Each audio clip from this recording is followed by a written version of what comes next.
honetan ikusiko dugu nola antolatu beste erabiltzaile batzuk nerekin partekatzen dituzten dokumentoak.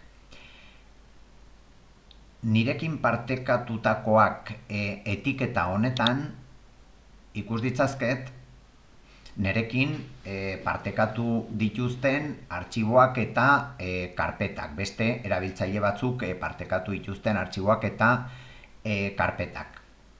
Kasu hontan, eta ikusteko nola antolatu, erabiliko dugu adibidez aurresku karpeta hau.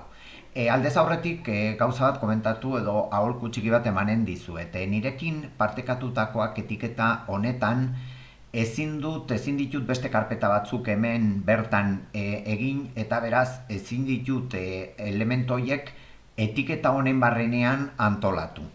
Horregatik nire aholkua da, nerekin norbaitek partekatzen duenean dokumento bat edo karpeta bat, posible da niri interesatzea dokumentu hori, eta kasu horretan antolatu egiten dut, orain ikusiko dugun moduan, nire unitatean. Eramanen dut nire unitatera orain ikusiko dugun bezala. Ez bazait interesatzen, edozein gauzaengatik, ez baldin bada nire interesekoa, uzten dut hemen, ez dit molestatzen, posible litzateke hautatu eta ezabatzea, eta kasu horretan legoke nerekin partekatua egonen, baina niri hemengo dokumentuak ez didate molestatzen, zergatik interesatzen zaidanak antolatu egiten ditudalako nire unitatean. Eta hori da nire aholkua. Ikusteko adibide moduan ikusiko dugu karpeta hau, berez erraten dit hemendik gehitu dezakedala nire drivera, erabil dezaket botoi hau, edo eskuin botoiarekin gehitu lasterbide bat drive. Gauza bera da, bata edo bestea erabili. Eta kasu honetan erraten digu non egin nahi dugun lasterbide hori. Kasu honetan nik eginen dut erabiltzen ari naizen karpeta horretan. Adibidez, hemen bertan. Ematen diot gehitu lasterbideari, eta erraten dit karpeta horren jabeak bakarrik ezabatzeko aukera izanen duela.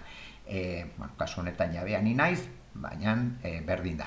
Gehitu lasterbidea egiten dut, eta kasu horretan aurresku karpeta hemen jarraituko luke, nirekin partekatutako etiketa honetan, baina garrantzitsuena da orain nire unitatearen barrenean dagoen beste karpeta batean ere egonen dela.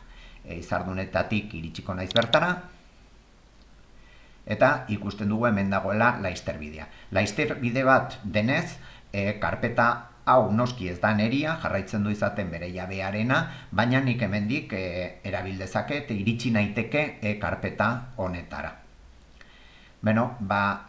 Pixka bat hori ikusi nahi genuen, eta hori da pixka bat nik emango nizueken aholkua antolatzeko nirekin partekatutakoak etiketa honetan gelditzen diren dokumentoak, hau da, nerekin jendeak partekatzen dituenak. Gobierno de Navarra. Nafarroako gobernua.